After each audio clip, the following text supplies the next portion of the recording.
pensons qu'il en faut plus, il en faut davantage. Et qui connaît cette région ou cette sous-région devait savoir que si nous continuons effectivement à œuvrer de la sorte, nous ne serons pas surpris véritablement par les conséquences que nous connaissons déjà.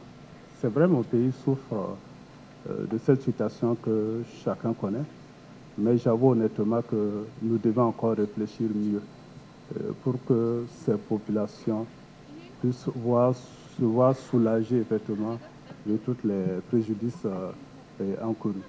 Alors, je revenais un peu sur la question d'intégration pour ce qui est des organes ou des initiatives qui sont là.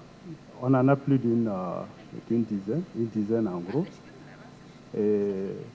Mais on a l'impression véritablement qu'il y a plutôt l'accent sur ces organisations sous-régionales que l'organisation africaine qu'est la ZLFK. Se décide de façon volontaire parce que nous avons l'impression que tout est une question de volonté politique. Et cette volonté politique, nous ne croyons pas que ce soit suffisamment affiché.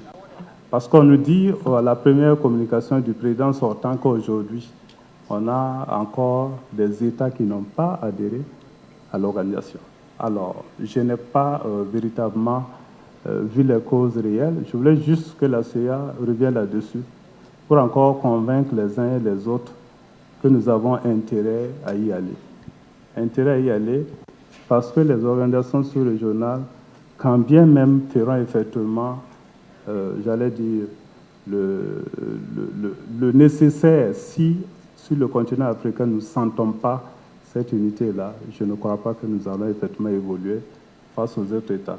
Et aujourd'hui, nous sentons véritablement que l'Afrique peine pour un développement harmonieux à cause de cela. C'est juste ce commentaire que je voulais faire, Monsieur le Président. Je suis Bokoum Mahamadou, directeur général adjoint de l'économie de la planification du Burkina Faso.